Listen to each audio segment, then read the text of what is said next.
Hello, welcome. Thank you for tuning back in. It is snowing today. I have a lot of feelings about that. Not fun feelings, not feelings that I enjoy.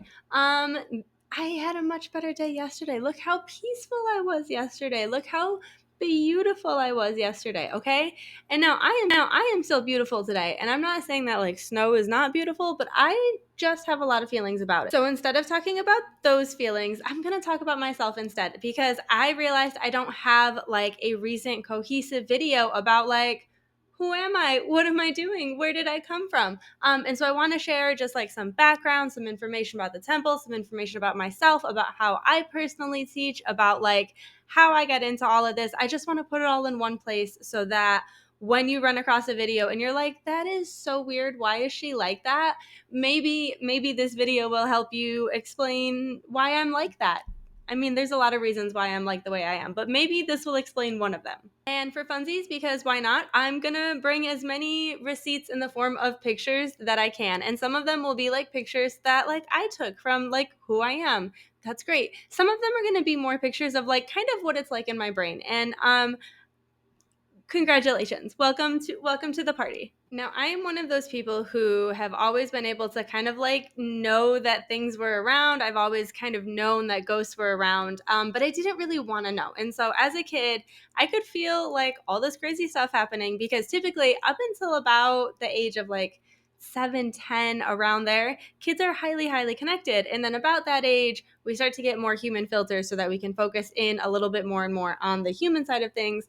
That's something else, right? So up until about that 7 to 10 mark, whatever it was, I was like, hey, what's going on, guys? And then when that 7 to 10 mark hit and I started to not understand things quite as clearly, I started to get very scared. And so I did a lot of shutting down. I did a lot of shutting down of everything, of blocking off, of disconnecting. There was a lot going on. I had a very spicy childhood, okay? I was raised, we were very poor. I have no contact with one of my parents. There's a lot of spiciness going on. The land itself is also a whole another set of spicy. Okay, so there's a lot of spiciness happening in my childhood, and I am like, no, thank you. I have enough. No, thank you. But if we believe Zillow and my mother, the house was built in 1880. So there has been some history there. There has been some things that happened there. And one of the particular memories that will quite literally never leave me that I would like to share with you is one night I was sleeping in my bed. My bedroom was like on the second floor. I was in my bed, like I don't remember. I was really stiff. Okay. And I opened my eyes shot open, and in front of me was a floating ghost. And it was like white silhouette, and it was kind of very like Hollywood. I think my brain played around with it a lot in the filters and the way that it came across. But there was a ghost floating above my bed, and it was the ghost of a little girl. And I looked at her, and she looked at me, and I screamed, and she flew out my window. And my mom, of course, ran upstairs and was like, "What was wrong? What was wrong?" And I literally could not speak to tell her. I was like, I saw a ghost in my brain over and over again. I kept saying it, but my mouth literally would not work. And so at that point, I was like, I've had quite enough of this. Thank you very much. You can imagine my surprise when later in like middle high school, I had a bus driver who told me out of the kindness of his heart, he would love to tell me the history of my house. I don't know how he knew. I don't know if this is true, but you can imagine my poor little beating teenage heart when he told me that like, oh yeah, there used to be a dad here and he murdered like 3 girls and buried them in the backyard. And then I remember this floating little girl above my bed, and it sent me, guys. I don't know what to say. Okay, it took me a while to come to terms with what I was like being presented in front of me and how that was trying to interact with being a human. And I just think it's really funny because knowing what I know now about like my abilities and astral world and ghosts and all of that, it makes more sense why I had this constant image and like this constant obsession with like this little blonde girl with like really big curly ringlets, like the classic style, like Shirley Temple style. I had this really weird like picture in my head all the time of like just this curly hair, and the rest of the body didn't really matter. They was always focused on this doll face and this really curly hair. And it's really funny, like it was very esque of this, and it was in my head all the time as a kid. And it's just, it's just really funny when you look back at it now. That was probably her. That was probably her making herself aware to me in the only way that I was comfortable with, maybe in the only way that she knew how. And I do think that she enjoyed kind of just hanging out and spending time. She did follow me to a couple more houses, and then hopefully she's moved on and is living her best afterlife at this point. So I did some other stuff in high school. Okay, I went to Australia on a foreign exchange program for a year. That really did a number on reshaping kind of who I thought I was as a person, and seeing an American as myself, seeing how Australians viewed American even as children. I got some really nasty comments, but I also got some amazingly protective people over there. And I was 16 into 17 over there, so I was definitely still a child.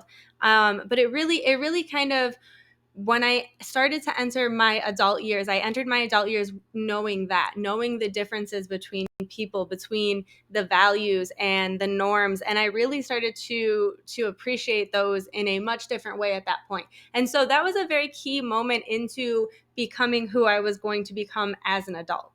And so I did that, and I came home, and high school didn't exactly count my year in Australia as like an educational year. I was able to fight for a couple credits, and then I was able to double up on all of my junior and senior classes and take them all at the same time. I confused the shit out of everybody, okay? Literally nobody knew what I was doing or how I was doing it. I was also working at Tractor Supply as my first ever job. People were like, what the hell is going on with her? But I did it, and that's really all that matters. People don't need to understand my process as long as it's working for me, right? So I got it all done, and then I enlisted right in the military. I went right off to basic training. I got very injured in basic training, but I did complete the whole. I did one station unit training as a military police, so that was like a little bit extra long and a little bit extra fun and a little bit extra yelly. And so when I finally came home from that, I ended up the next weekend meeting my now husband. Look at us, we're just babies, just a couple of little babies. Our military careers are very different. I don't even compare them. I got injured, like I said, in basic training. It really derailed a lot. I live in chronic pain. I have a few different things going on. Some of them are VA related, some of them are genetic related. They all are a pain, quite literally, in all of my body. And so sometimes when I stutter, sometimes when I forget words, sometimes when things aren't like just making sense in my brain, I am on a bunch of medication, which I know a lot of people think that you can't be psychic and you can't do your clear abilities and you can't talk to spirits if you're taking medication. And I personally feel like my connection got so much more clear. It got so much more opened up once I was able to get the pain that I was constantly feeling, that was constantly in the back of my head, constantly in the back of everything that I was doing. Once I was able to get that pain managed, it was like I could hear the telephone more. It was like I could feel the connections more because I didn't have that constant, just crazy rumble going on all of the time. So I'm on a number of medications to keep me functioning every day. I have never felt better. I didn't think I would ever feel as good as I do now, and I'm still working with new doctors as I move to Pennsylvania. I finally got some other doctors that are very specialized in what I need, and I'm optimistic that I can actually even feel better still. So that is why I'm a little bit crazy. That's why my words sometimes disappear from my brain. It's either that or spirit takes it. That's another whole thing in itself. But that is, again, why I do really short clips, why sometimes there's a lot of like jumping around. I'll need to just re-record because I will forget words and I will stumble over words, and videos will end up not making sense very quickly. On that same note, I've had a really weird year where I've actually been hospitalized twice. The first for I had to have my gallbladder removed. That was very, very bad. And then the second time I had pneumonia from issues from the first time. And so there is a number of new medical things that we are looking at and exploring, and more tests that I am running for. And so I am doing all of these medical things for myself. I am also doing all of these medical things for my children because it was very difficult for us to get the medical care that we needed in Texas. It was very difficult to get people to take my concerns seriously in Texas. And so as soon as we got here, all that to say, we have so much medical stuff going on, but I'm very, very grateful for it. Like, I am so entirely grateful for it. We are doing amazing on it, but I am very, very busy. So if you are trying to message me, if you're trying to get a hold of me, if I'm saying that like I'm working on stuff, I promise you I am. I am just very, very, very busy.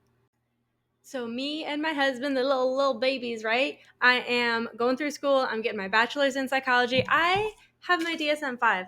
There's literally no reason for me to keep this, but I love it so much. Okay, psychology is like fascinating to me. And when I learned to couple it with sociology, which is like the study of cultures and how society shapes our views in it, and all these things, like, it's fascinating. Okay, so I really, really am curious in all things psychology, all things like sociology and culture, and how it combines with spirit, which I will get to in a minute. But it is, again, like I said, a passion of mine. Unfortunately, I cannot work. I would love to have put my name on some psychology studies or something, but the universe reroutes, the energy reroutes as it does. And I'm very happy to be where I am. I'm very happy to be creating the temple and the community. And I'm really honored to be like a banana phone between the human and the spirit world. So I went through, I got my bachelor's. I finished my last semester when I was in my first trimester with my son, and then I got ABA certified. I have mixed feelings about ABA. We're going to talk about that. I did quickly work for CPS very quickly. I also have mixed feelings about that. And when I got pregnant with my daughter, my boss at CPS told me it's in my best interest to stop working. And I was like, you don't got to tell me twice. I'm done.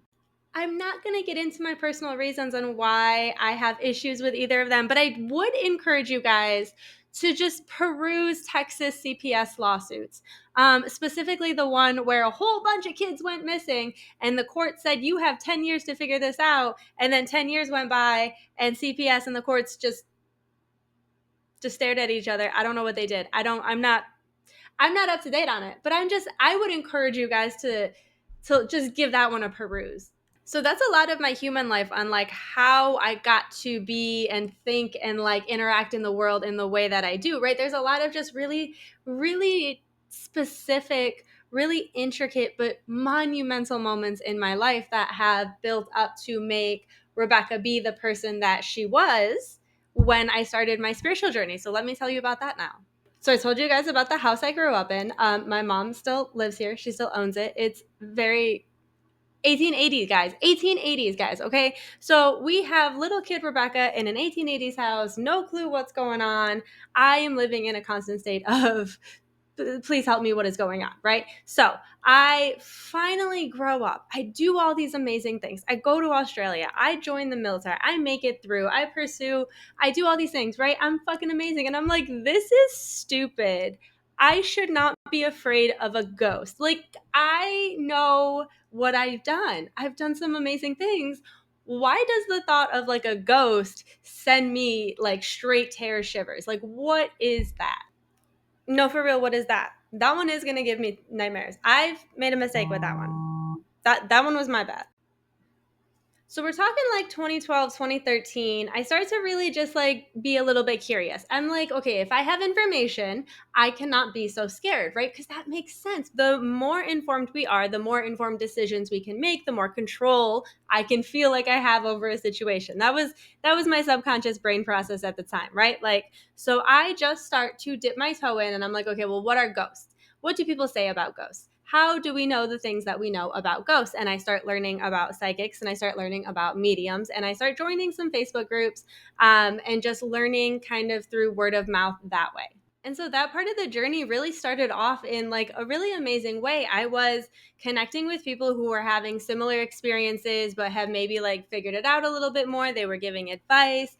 They were kind of encouraging to just do little psychic exercises. I was learning a ton about like what all these words meant and how these abilities worked and kind of what people were really doing with them. And I started to feel like, oh, I could actually be a little bit good at this. I really enjoy it. I always say it fills me up. That's what it feels like. It feels like it gives me energy. I maybe want to explore this more. And it was when I was like, okay, well, I can do the readings, but then what? It's that then what that I started to really kind of hit a wall on. And I had really good luck with Facebook groups at that point. Remember, we're in like the early 2000 teen years, okay? So we're still having some luck with the internet. It's not quite the way it is right now, all right? So I so far had been having really good luck with Facebook groups. I almost can't even believe I'm saying that at this point. And so I started to look for some other groups and some other kind of somebody to teach. I really wanted a teacher, right? Like we all want somebody that we can turn to and ask questions and like that's who I was looking for. And that is when I started to really get some red flags from certain teachers and leaders among these Facebook groups. And I had just this intuition that was saying, like, don't do that. That's not for you. And it wasn't a judgment. It wasn't a like, oh, they're wrong, or like, you can't act like that. I was getting very strong. This is not for you. You don't do this. This is not you. This is not your energy. This is not what you want. This is not what you're asking for. And so even though on kind of the surface level, things were looking okay, as I would continue down, I would get more and more red flags. And then as I was confirming that initial intuition, feeling that I was getting, like, hey, this is not really what you want. And I was able to confirm it and not have to process down each path, so to speak. I was kind of finding that there was not a thing out there that I wanted. There wasn't even anything close that I could come to for what I needed out of this next step in my spirituality journey. That is the point when I stopped looking for a group to join, and I started to focus more on the people that I was interacting with and the people that I was meeting online that did seem to align a little bit better, even though we had very different backgrounds, very different knowledge bases, very different years of practice. I was able to find a semblance of a community within those groups that were whatever. There were the gems. There were the ones that were there. And that, I think, is when I really started to see how community is affected in spirituality, and how a lack of community affects spirituality, and the potential of spirituality with true community.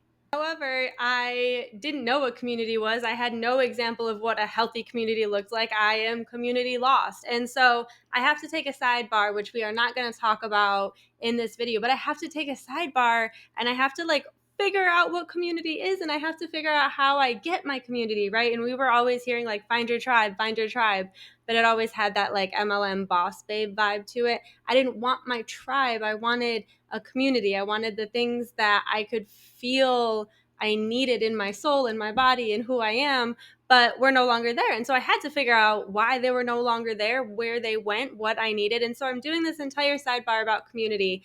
And in conclusion, the biggest thing that I learned in that sidebar is that you have to be an example of the type of community that you want. You are going to attract the people that are like you. You are going to attract the people, the true community people. They are going to be like, that is somebody that I want in my community. And they are not going to be able to find you unless you are living like somebody that you want to live with in your community. I don't know if that makes sense, but you have to present, you have to be the type of person that you want to have in your community in order for your community to find you. That's the biggest takeaway that I found down that sidebar. Okay, so the community sidebar is happening, but I am still fully studying, dedicating nearly every day to spirit, because I'm gonna figure it out at this point, right? I have come this far, and now there's nothing. There's nothing. What? Are you kidding me? No, there's something, and I'm gonna figure it out. So I'm doing the community thing, but I am still actively, in all of the 10 seconds of free time that I had with two little kids, I am researching. So one of the biggest things that I did is when I was nursing or I was putting a baby down to sleep, I was looking at these dang Facebook groups again, right? But I was looking at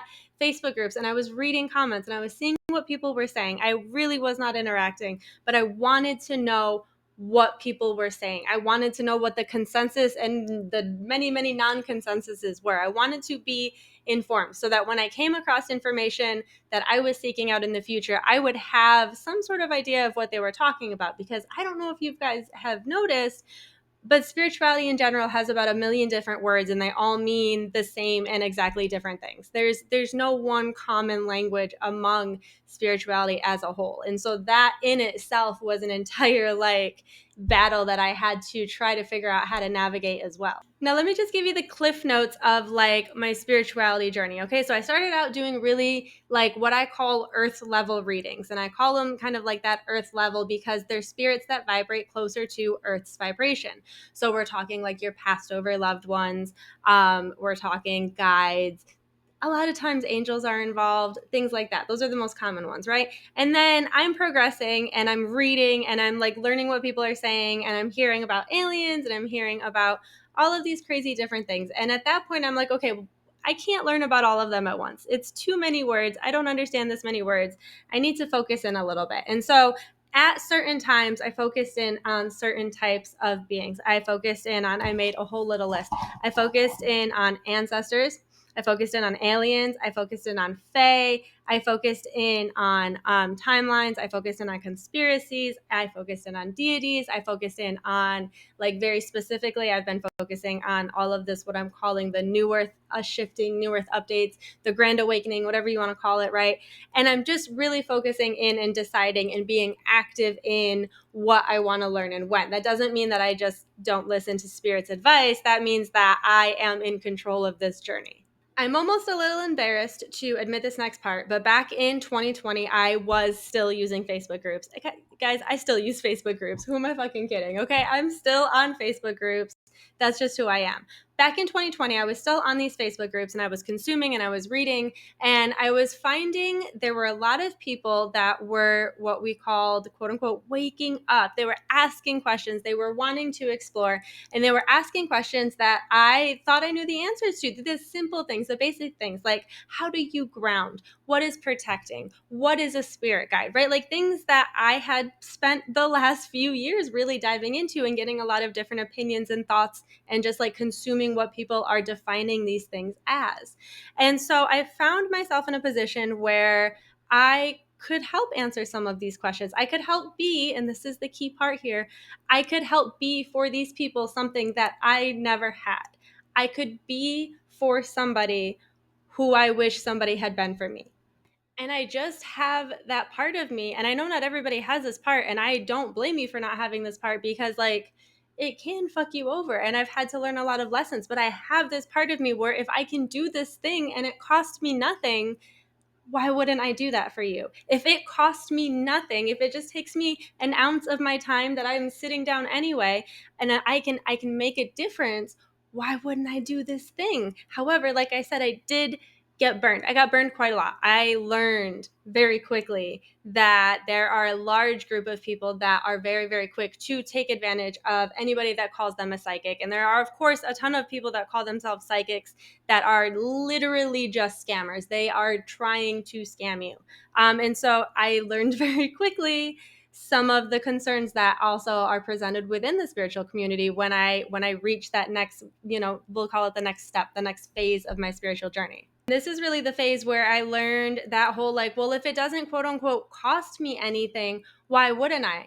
This is the phase where I learned that those costs come in many different forms. They come in peace of mind. They come in just free time. They come in downtime. They come in spirit connection time. There are costs associated with every decision that you make. And we had a little bit of a brain spiral. Me and all the voices in my head, we had a bit of a brain spiral at this phase.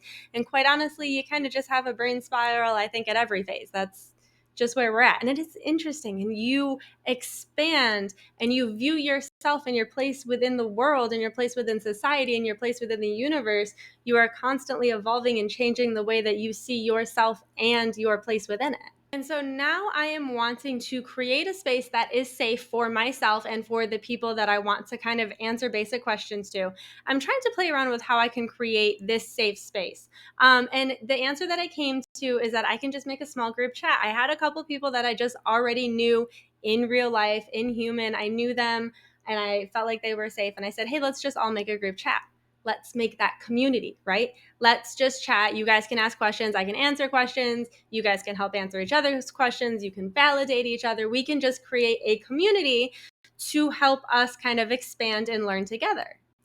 And so I just was playing around with different groups. I was playing around with group chats. I was playing around with Facebook groups. I was playing around with like human groups.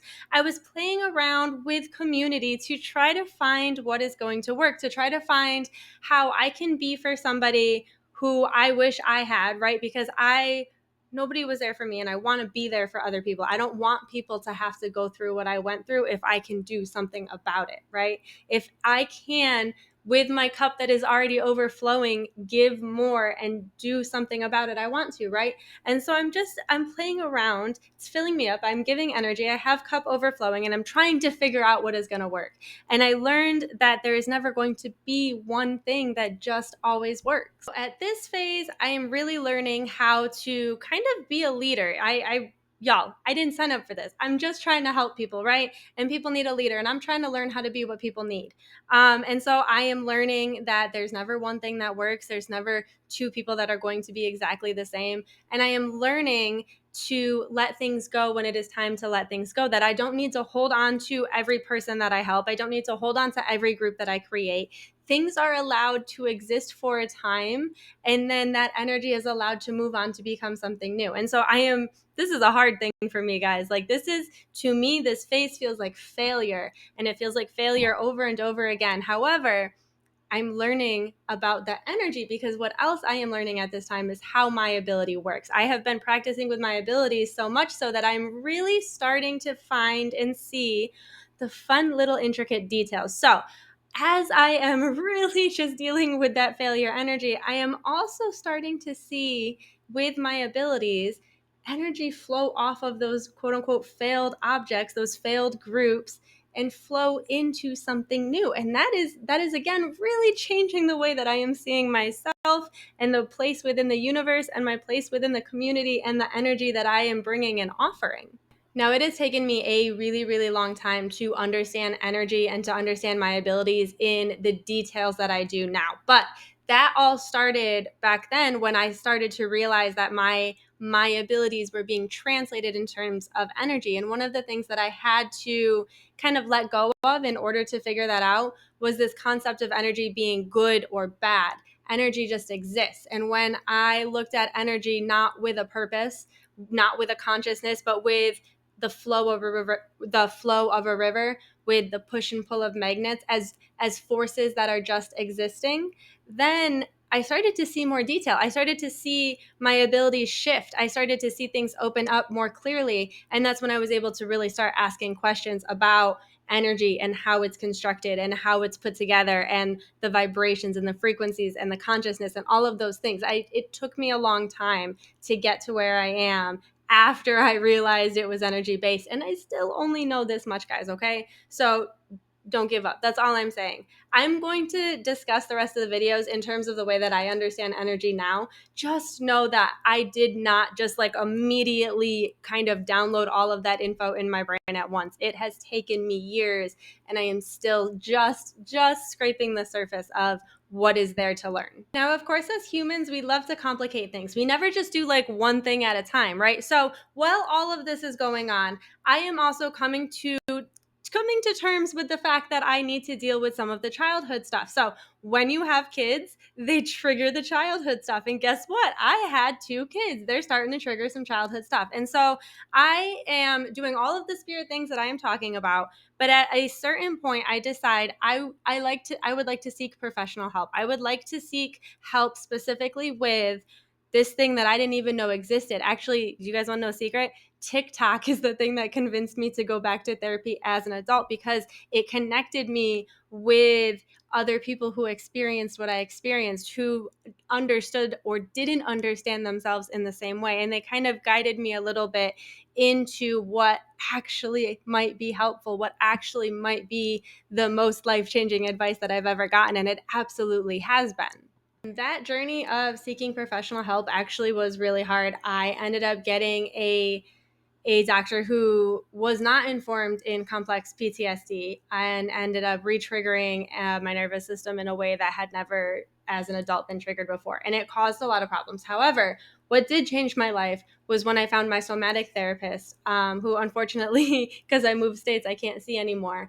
But she taught me so much about my body, about connecting with it, about not being disassociated from it, about not needing to know, about just trusting my body, about my body being able to be an active participant in my life and not just something that is an avatar that is moving me through. So somatic therapy is what I always rant on and on about. The part that I really want to mention for this video, though, is that when I finally started getting this help, when I finally started kind of removing these clouds of trauma, is how they looked in my brain, like literally black fogs that made it hard to see straight, to see forward in front of you. When I was able to start removing some of that trauma, some of that stored trauma from my body, it was like there was now more space for energy. It was as if the trauma was blocking spirit. And so I sometimes say that I sometimes feel like trauma does build up in our bodies. Our bodies hold all of that energy, all of that trauma, like a clogged pipe, right? Like a pipe that is full of sediment that just gets clogged over time. Less and less water gets through. So I often compared it, because it was my experience exactly that. The more I was able to remove that trapped energy and that trapped trauma from my body, the more space for spirit and energy and communication and connection to come into my human life as well. But of course, the more that I try to learn about spirit and astral and energy and trauma and it being stored in what is a human body, the more I try to learn and the more I do even begin to understand about all of that, the more I realize how complex it truly is, the more I realize how intertwined and how delicate the balance system of the universe actually is. And so, of course, I'm always left with more questions than answers, and I have a ton of theories, but I am just banana phoning my way through this like everybody else. And I always lovingly call myself a banana phone because, well, yes, I absolutely try to understand the intricacies of the universe and of energy and of the push and pull and of all those things, right? Like, I do really want to understand them, but I understand enough to know that I do not understand them. However, the information that I do kind of teach, that I am confident putting out, that mostly comes from me being a banana phone. That is just me translating, because I've had a lot of practice translating spirit into English, which sometimes isn't even English. Sometimes it's just me drawing like stick figures on my phone. And so I am just a really good banana phone. I'm just a really good banana phone. And I can banana phone you some really good answers, but I'm just the banana phone. Some of my favorite things that I have learned along my spiritual journey, especially like since I did the trauma removal from my body, which is an ongoing process, shadow work, inner work, it is a process that you do for the rest of your life, but not every single moment of your life. You do it as needed, as it comes up, as you have the time and the space and the desire to work on it. Okay, so in all of that, let me share with you guys some information that I have learned that I feel is also really key in shaping the way that I view my spiritual work, my astral work, my space within the universe as a whole. If you only take one of these things that I'm about to say from this video to remember, I hope you take this one. I have learned that everybody is as important as they think they are. Everybody is literally as important as they think they are. So as you go down your spiritual journey, you are going to find out more about your soul, more about yourself. If you want to, you don't have to. But let's say you do, right? Because that's a very common one. Who am I? Where do I come from? And you are going to find what I call a fuller self. Some people call it a higher self. I sometimes refer to it as a whole orange. And you're just a little human orange slice down here, right? So as you find out more about yourself or your purpose for coming to earth or whatever it might be, you are exactly as important as they say you are. We are all so intricately and balanced and important in who we are. And if we decide not to do the thing, that's fine. We have every right to decide not to do the thing because we have free will. That's a super cool thing that we have on earth right now. Okay, free will. It's not the same everywhere else. You can decide not to do the thing. And I fully support you deciding to not do the thing. Somebody else can come pick up the slack there. But we are so important, each and every individual one of us. And you think, how can we all be that important? How can we all be equally important? Then nobody is important. But that is the thing about balance. That's the thing about the way that I understand energy. It is so intricate. It is so interwoven. It is so divine. It is so ever changing and weaving and webbing. And we are all exactly as important as spirit tells us we are. We are all exactly as amazing as your fuller self says you are. You are the bad bitch that your inner self keeps telling you you are. Now, I'm not talking about the repeating voices in your head. Sometimes those don't translate correctly, okay? You look gorgeous. Don't let that voice in your head tell you otherwise, okay? I am talking about if you decide to go on your spiritual journey and you decide you want to learn more about your soul, your fuller self, where you come from, whatever it might be, and you come across a being and they say, you came from me and look how amazing we are. Look at this amazing energy that you are, that you come from. Look at what you are and be in bewilderment. Believe that. believe that you come from that. Believe that you come from that power and that energy. Believe that. Something else that I feel makes me a little bit unique in the way that I teach anything spirituality is that I do see things through energy. And so I teach through an energy kind of understanding an energy basis, which not everybody sees through energy. And that is okay. And I hope that what I am saying is able to be translated to the way that you understand your spiritual abilities, your clair abilities, your psychic abilities, whatever you want to call them, right? So I teach from an energy standpoint. And with that in mind, words are really, really important. Words hold energy and vibration. And so there are a lot of cases where I have to very particularly choose which words I say when I am translating spirit, because I try to match the vibration of the energy that is coming in and the English word that is coming out as closely as possible. So that gets a little bit tricky, and I would like to share with you. I just jotted it down because I knew it was going to be a good one. Okay, so this is an actual like spirit conversation that was in my head that I would like to share with you about words and how important they've told me they are. And I would like to emphasize that words are very important. And especially for me, for the way my vibration works, they might not be as important for you. But for me, for the way the vibration works, in order for me to be the best, most accurate translator that I can be, they've spent a very, very long time working with me about translating words. There are, however, very often energies that they give me, emotions that they give me, vibrations that they give me that do not have English word translations. And this is what happens when I get a feeling of vibration and energy mixture that does not have an English word that I know. Okay, so it started on this concept about what I think people classically think of as quote unquote demons. I don't personally think demons are good or bad. I think demons are a type of being.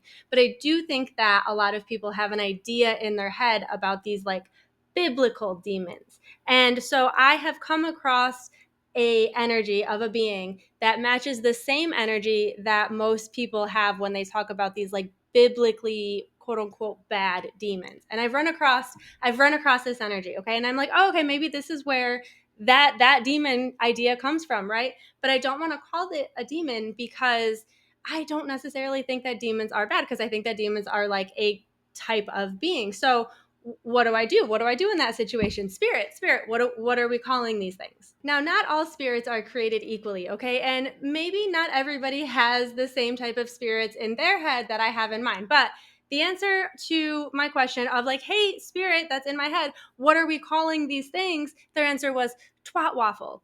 And I said, spirit, I don't think I can get on a video and teach people about twat waffles. Spirit was like, fine, no problem. You can just call them waffles. And then in my head, they showed me a video of a waffle, and then like the waffle like flopped half over, and it was like a floppy waffle. And I was like, I also don't think that I can call these things that are doing a ton of harm to people floppy waffles. And then the spirit was like, fine, I don't care, call them flops. And I was like, I can't call them flops. And spirit kind of looked at me, and I looked back at them, and I was like, damn, maybe twat waffles was it.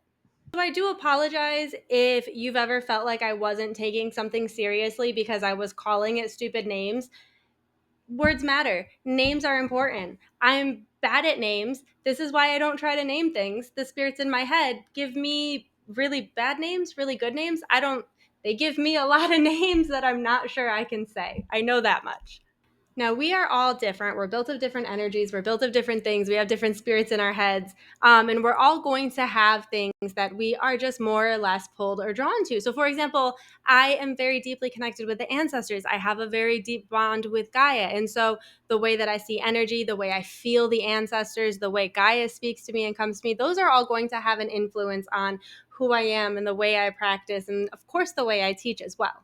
But that is not how I want the Temple of Chaos to operate. So let me transition into what the Temple of Chaos is and how that even started. Because, like I said, all I am trying to do is be somebody that I wish I had. All I want is to provide what was not there for me, to give the things that would have made the biggest difference for me in my own journey. I don't want anybody to have to go through what I went through if I can help it. One of the things that I say all the time is that I operate out of spite. I run out of spite. I started the Temple of Chaos. I started my Patreon out of spite. And I want to explain that for a second, because it sounds really fucked up, but truly it has been like a game changer in my world. To me, the energy of spite is not a hateful word. It is a motivational word. It is something that has allowed me to kind of hack my brain into doing the things that I want to do, because I might be too scared to step up and be a leader. I might be too scared to be somebody that feels confident enough teaching, because imposter syndrome is weird. But what I can do is I can do something in spite of all of the obstacles that have been put in front of me, because I know how to do that. I've been doing that my entire life. When I was let go from a job, quote unquote, unofficially, but because of my religious beliefs, I wanted to know how I could not let that happen again. I didn't fit into any of these systems. I didn't have a religious leader or a religious organization that I could look to. I had no religious backing, no religious notes that I could offer in a sort of response to what was being happened. I had nothing.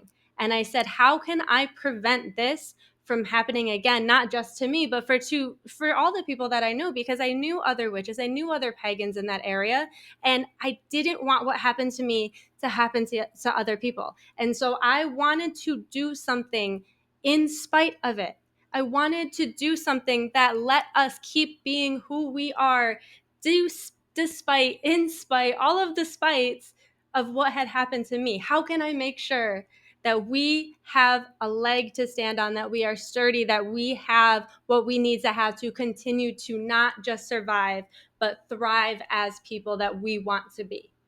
And I really did want to know, because I wanted to know what could be done, not just for myself, but for the people that I cared about that were around me. I knew that I had the energy, that I had the capabilities, I had the mental capacity to do this. And I knew other people were not in that space. And I said, okay, well, if I can, it's not costing me anything. Let me look it up. Let me see. And I learned how to legally set up a religious organization within the state of Texas so that I could get legal letters that allowed me to wear head coverings if I needed to wear head coverings, because that was the next kind of little hurdle that we were predicting. So at that point in time, the Temple of Chaos became a legal religious organization within the state of Texas that met all of the rules and the guidelines to legally allow us to be established. It was myself, it was a couple of friends that I had around me. We combined were able to start a religious organization to give safety to ourselves. And like I mentioned before, because we're humans, because I'm me, I'm never just doing one thing at a time. So while I am doing that, I am also working on what I called expanding consciousness classes, which was my very first crack at actual classes of these like kind of concepts being taught of like fuller souls and energy structures and things like that. I had moved on to the next phase. I had moved off of the groups that I had first started with, and I had moved on to kind of lesson planned co-created established classes. And so between the co-created established classes, which met weekly or bi-weekly between the families that came together to legally establish the church, I had created a community that created some type of legal safety. Even if that really meant nothing in the end, I created a community. And I had been talking about what I had been doing. I was on TikTok as BrujaBones at this point. I was just making little short videos sharing information about my beliefs. And I was talking to people, and I was saying, look at these cool things that I did. And I kept hearing the same response over and over again. I heard the same thing. I heard how badly the temple was needed. I heard how much people wished something like that existed. They wished they could go to it. They wished they could worship it. They wished they could gather there. They wished they could have a safe community there. And then I started thinking about it. And the more I thought about it, the more I realized I really want that too. And so the more that I thought about it, the more I was like, well, what would that actually look like? And I asked myself, what do I want it to look like? What would I want to offer? What do people tell me they need? And I realized what I needed. I needed a place where I could just go and practice in the way that called to me, and that I could change the practices to different places and different areas and different interests the way that I needed to ebb and flow and follow that energy. And I don't think that a place like that exists. And I think that's what we need. We need a place where we're just allowed to exist. And then I was like, okay, but that doesn't make like all the sense, because I can get a group together and we can go exist in the woods right now, and that's a place to exist. And so I really started to like dig into the nitty-gritty of like, what did I wish existed when I was starting out? What would have been the perfect, the ideal, the everything that I needed it to be set up for what I wanted to do, for what I wanted to learn, for the path that I wanted to take with my spirituality. And so I would love to share with you where I landed. I would love to share with you my vision of what I hope the temple can one day be. And it exists as, I call it a pagan temple, but it exists as a spirituality temple as a whole, where we can learn about spirituality. We can learn about our abilities, our gifts, the astral, the universe, but we can also look at the gods and honor the gods and worship the gods and learn the histories of the gods. We can have different leaders for different paths, the same way that each temple used to have its own priest or priestess. We can have people that are dedicated to one path. That's what they want. That's their path, is that dedication. And we can ask them questions and we can learn from them. And then maybe we go over here and we do a little bit more spirit work. And then maybe we combine them in the middle. And I want a community that is just filled with knowledgeable leaders that are still always trying to grow and always trying to learn from each other. And of course, we want it to be a place where new people can come and ask questions and can explore and can truly experience spirituality for what their own path is, not within the limits and the confines of what has already been established. I want a place where we can honor the community in terms of as a whole. And I don't know how to explain it as a whole, but as a whole includes ancestors. It includes those who have walked before us. It includes the children. It includes our future selves. It includes the future of our future selves. It includes the past, the present, the future. It includes the healing of the wounds of the past. It includes the community and the celebrations of the current. And it includes the future and the teachings and the differences and the children. It includes a place for anybody that wants to come and explore can come and explore. And I know what you're thinking. You're thinking the logistics of that are nonsense, and you're like this far away from some sort of weird culty behavior. The logistics are nonsense. And I am not in the business of telling people what to believe. I am not in the business of telling people what exists. I am in the business of telling people how I view my place within the universe and offering the advice that I can offer based off of my experience as a human and as a being in the universe. I am not in the business of telling people what to believe. I only want to provide a space that has honor and safety and healing and community and stories and teachings and lessons and all of those things. Celebrations. I almost forgot celebrations. We do not celebrate enough. We need to celebrate more. I'm just saying. So, okay, but yes, the logistics of that are nonsense. I have no idea how that could realistically be a possibility and still remain safe. And honestly, I am only doing one very small step at a time for that purpose, because I am not looking to build something to put my name on it. I am looking to build something to provide what I wish was there for me. And so I want to do it right. I want to do it slow. I want to learn from those classes that dispersed. I want to watch that energy transform into something new. I want to bring that energy into something that is needed now. And when that energy is ready to move on to fulfill another need, I want to have the patience and the grace to be able to let it go. I do have a lot of things that I can share with you about the temple that are steps that have already been taken. So the temple was officially established in 2021. It took me a very long time to get the federal nonprofit status, the 501c3. I was very bad at taxes. I'm very bad at taxes. I have messed up the taxes just about every year. However, there was the sweetest lady that worked at the IRS, and when my application finally hit her desk, she got me all sorted out. So I am, as the Temple of Chaos, officially a nonprofit 501c3. It was backdated to 2021.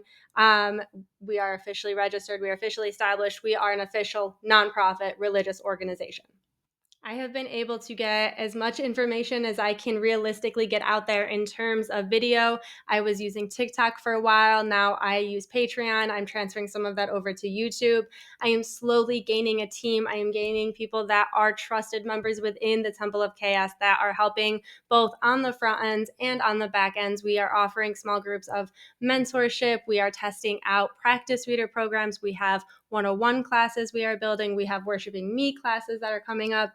We are building and we are growing, and that it blows my mind and it fills me with such a sense of pride and community when I think about it, because it's truly something that I could not do alone. And if people didn't believe in the same thing that I believed in, it would never work. So we have a vision that is so unified that it is being built. And I do believe that co-creation lasts the longest. Gaia told me that once, and I find it to be true in everything. So we are making progress. We are getting information out there. We're doing the best that we can, even if it is slow. And I want to just end with some fun things about me and the way that I teach.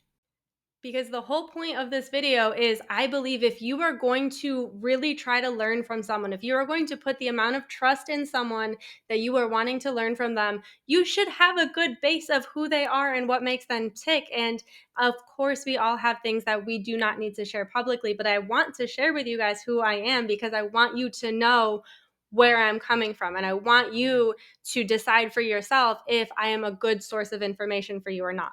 So first and foremost, I don't teach from a place of fear. I don't think that fear mongering is good. I don't like it. I think it has a special place in the dark side of my brain for fear mongering. I don't teach from a place of fear. That's not to say that we can just go all willy-nilly out there. Okay, there's things we need to understand to the best of our human abilities. There's things that we need to have just like a little bit of knowledge on, so we know what we're going up against. But I want you to go into spirit, into your journey, from a place of trusting in yourself and confidence in yourself. And so it's a lot of foundational work in the terms of shadow work and inner work and making space in your body to be able to go and do these astral things. Because like I said, I do think that all of that inner work does play a role in what we are capable to do in astral, in our abilities, in all of those things.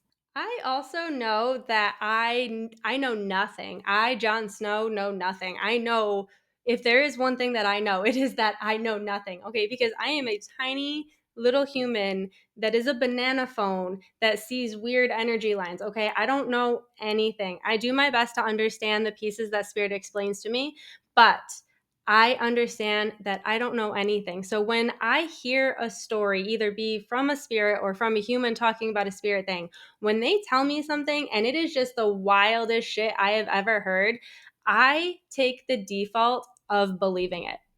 Now, that doesn't mean I like straight up trust what they're telling me. It means that I believe they believe what they are telling me. So if I automatically believe you believe what you're telling me, that leaves me with two possibilities. Either you 100% believe what you are telling me, and I want to know why you believe that. I want to know so bad why you believe that. Or you know you're not telling me the truth, and I also want to know why you know you're not telling me the truth. Either way, I want to know why. I want to give you guys a secret. I want to tell you a secret about the people that believe they're telling the truth, okay?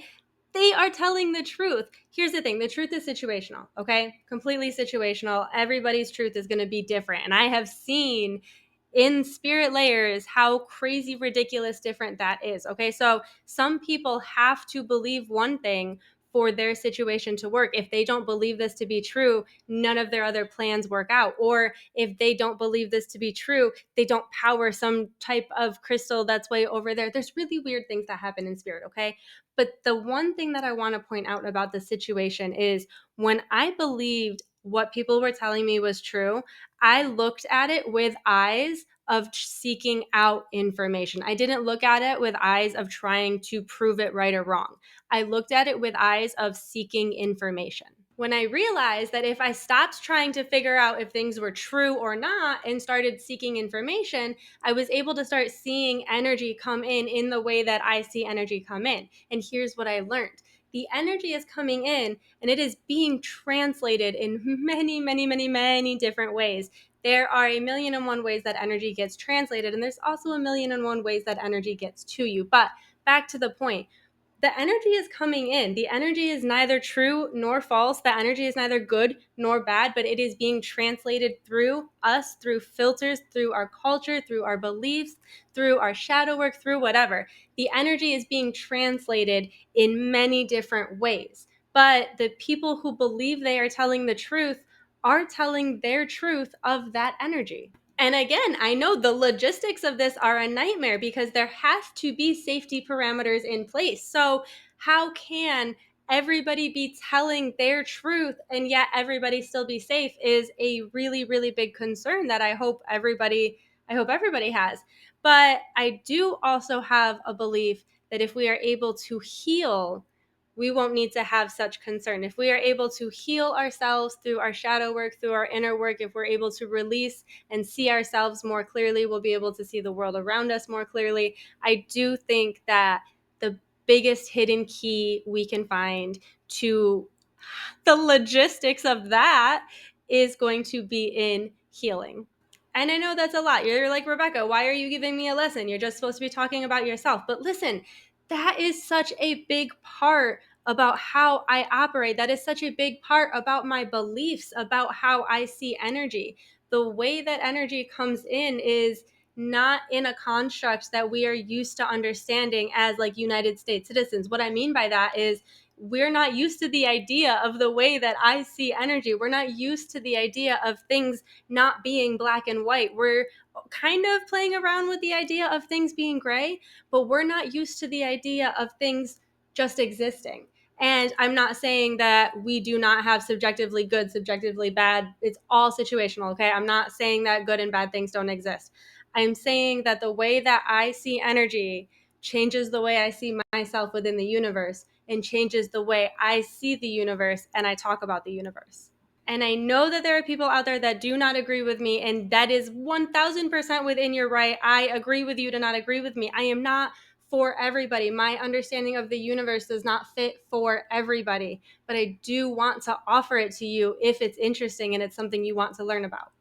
I also reserve the right to change and update my information. I know that I don't know, and I assume that I get things wrong more often than I get them right. I assume that I am going to need to relearn lessons over and over again. And as I relearn them and as I expand and as I grow, I change the way that I talk about them. I change the vibrations that they feel. Things change and things grow, and things are not going to stay the same. So here is how you can find information that I have talked about, videos that I've done that is out there, but I need you to also understand that some of that information is simply not going to be as accurate anymore because so many things are changing so quickly. The OG is going to be TikTok. I have made the conscious decision to no longer post on TikTok. However, my videos remain.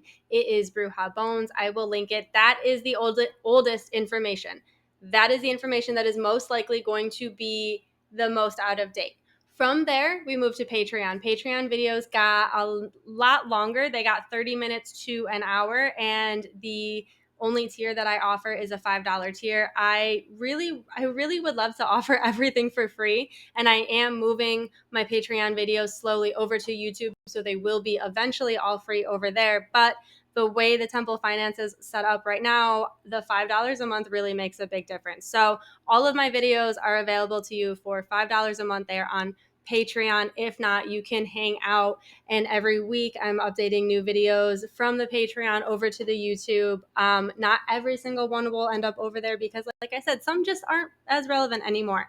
But fingers crossed, sooner rather than later, we will have other creators linked up with the temple who can offer more information about their areas of expertise, maybe healing, maybe fae, maybe the trees, maybe the cryptids, who knows. So fingers crossed, more people are coming way sooner than we can expect. And I already know that I already have talks in the works, okay? But you never know what the universe can do. Otherwise, I am here in the meantime.